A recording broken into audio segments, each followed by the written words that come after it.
আমরা বলবো আল্লাহ তুমি প্রশ্ন করার আগে তোমার একটা কথা বলি, আমারে কিছু জিজ্ঞেস করো না, আমি সব করেছি।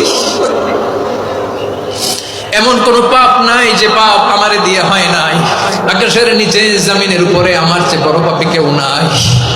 একটা একটা করে আল্লাহ স্বীকার করি আমি পাপী, সব পাপের স্বীকৃতি দিলাম। পৃথিবী না জানুক আমি তো জানি আমি কি পাপ করেছি। হায় আমার পাপের করলে বিচার, বাঁচার আমার নাই উপায়। দয়াময় তুমি মাফ করো আমায়, মাফ করো আমায়। আল্লাহ তাআলা যদি দয়া করে আমাদেরকে মাফ না করে, আমাদের বাঁচার কোনো উপায় নাই। আপনি কি ভেবেছেন আপনার নামাজ দিয়ে আপনি জান্নাতে যাবেন? আপনি তাহাজ্জুদ গুজার, সেজদা দিতে দিতে কপালে দাগ ফেলেছেন, এটা আপনারা জান্নাতে নেবে না। আপনি এলাকার সবচেয়ে বড় হাতেম তাই দানশীল, এই দানের ভরসায় বসে আছেন কশিন কালো। আমাদের নামাজ, আমাদের রোজা, আমাদের ইবাদত, এগুলোকে মিজানের পাল্লায় উঠালে কোনো ওজনই হবে না। তবে আমাদের একটা কৌশল জানা আছে, আমরা আল্লাহর রহমতের ভিখারি। আমরা সেদিন আগেই গুনার স্বীকৃতি দিয়ে দেব। আমরা বলবো আল্লাহ তুমি প্রশ্ন করার আগে তোমার একটা কথা বলি, আমারে কিছু জিজ্ঞেস করো না, আমি সব করেছি। এমন কোন পাপ নাই যে পাপ আমারে দিয়ে হয় নাই।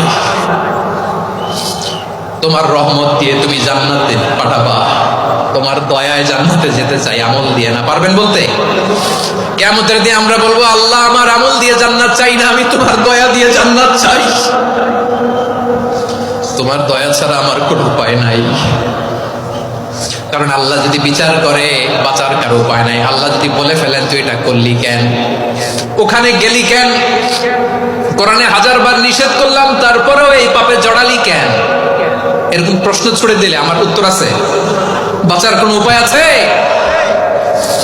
রোজ হাসরে হে আল্লাহ আমার করোনা বিচার, আল্লাহ করোনা বিচার।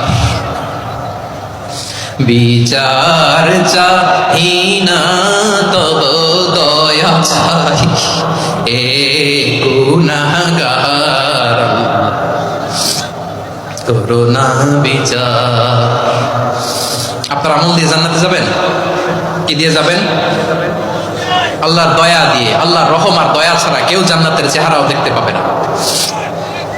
আমার প্রিয় ভাইরা, এই দোয়া আল্লাহর কাছে পছন্দনীয় হওয়ার কারণ তিনটা। দোয়ার প্রথম অংশে আছে তাওহীদ, আল্লাহর একত্ববাদের ঘোষণা। এই দোয়ার দ্বিতীয় অংশ আছে তাসবিহ, আল্লাহর প্রশংসা সূচক বাণী। এই দোয়ার 3 নাম্বার অংশ পাপের স্বীকৃতি।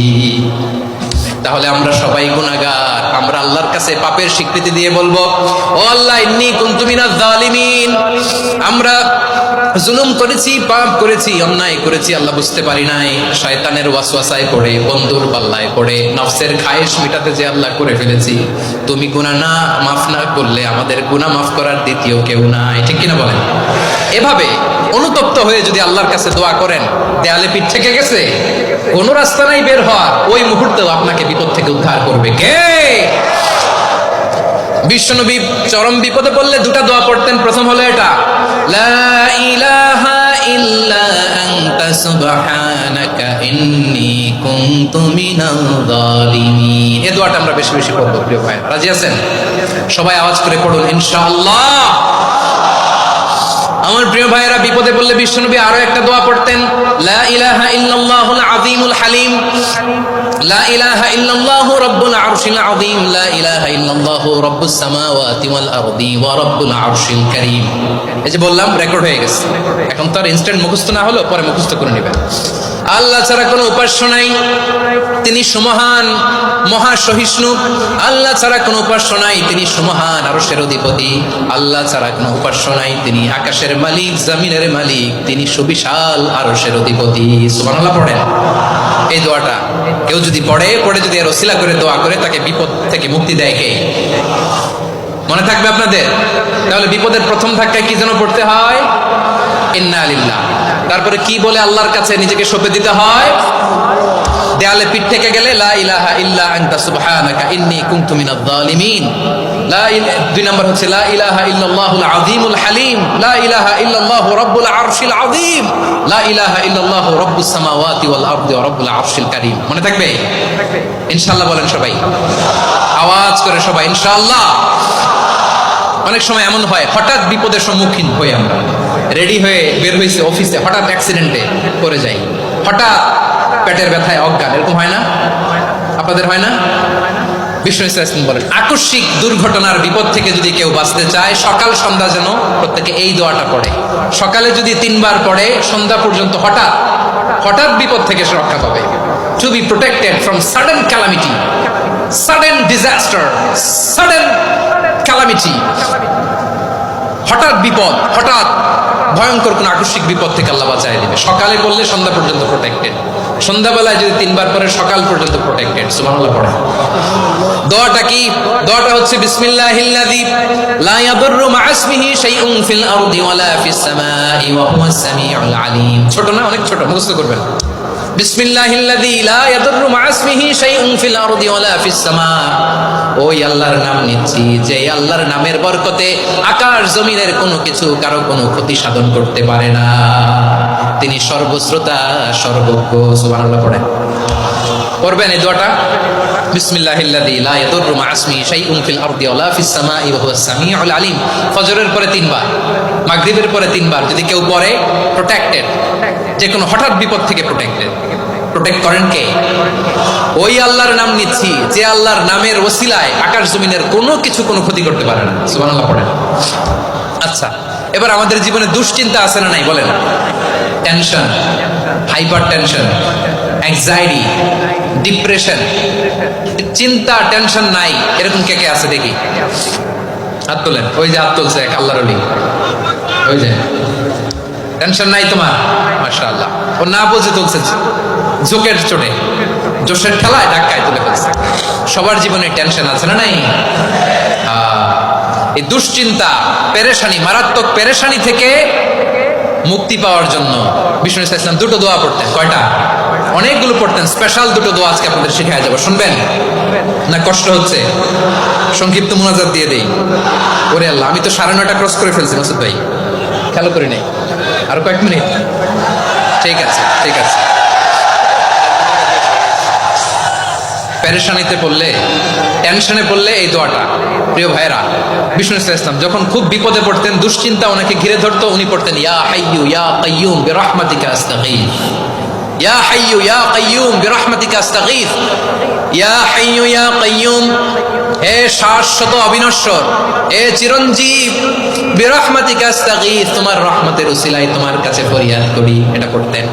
আবার আরেক বর্ণনা এসেছে ইয়া হাইয়্যু ইয়া কাইয়্যুম বিরহমাতিকা আস্তাগীথ আসলিহ লি শা'নি কুল্লাহু ওয়া লা তাকিলনি ইলা নাফসি তারফাতা আইন। আসলিহ লি শা'নি কুল্লাহ, আল্লাহ আমার সবকিছু আপনি সেটেল করে দেন। আমাদের সব ঝামেলা সেটেল করে দিতে পারে কে? আমরা তো সেটেলমেন্টের জন্য ওএসপি সাহেবের কাছে যাই, ডিসি সাহেবের কাছে যাই, অমুক ভাইয়ের কাছে যাই, তমুক ভাইয়ের কাছে যাই। এই দোয়া পড়লে আরশের উপর থেকে আপনার ম্যাটার সেটেল করে দিবে কে? তাহলে পড়বেন ইয়া হাইয়্যু, এ চিরঞ্জীব। হাইয়্যু মানে চিরঞ্জীব, যিনি চিরকাল বেঁচে থাকবেন, মরবেন না। আল্লাহ মরবেন? তার কোনো লয় আছে? ক্ষয় আছে?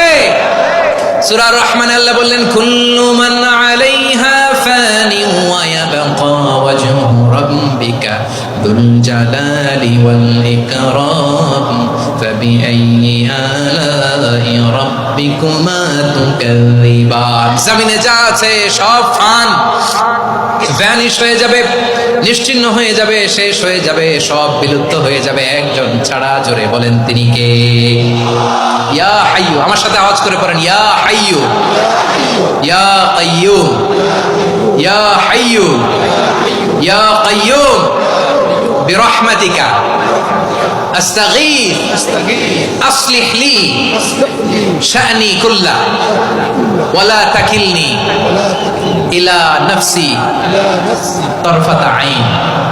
এভাবে দোয়া করলে আপনাকে বিপদ মুক্ত করবে কে?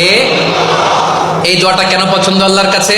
কারণ এখানে আল্লাহর 2টা সুন্দর নাম আছে, গুণবাচক নাম। আল হাই, আল কাইয়ুম, এ দুটো নাম আছে এখানে। আবার এই দুইটা আয়াতুল কুরসির অংশ। আয়াতুল কুরসির শুরুতে এটা আসরা নাই, হ্যাঁ আসরা নাই। 3 নাম্বার কারণ এটা ইসমে আজম। কোন দোয়াটা ইসমে আজম? যে দোয়া ওসিলায় দোয়া করলে আল্লাহ দোয়া ফেরায় না। অনেকগুলো মত আছে, সবচেয়ে ভ্যালিড মত হচ্ছে এটা, ইয়া হাইয়ু ইয়া কাইয়ুম, এর ওসিলা দিয়ে দোয়া করলে দোয়া কবুল করে কে?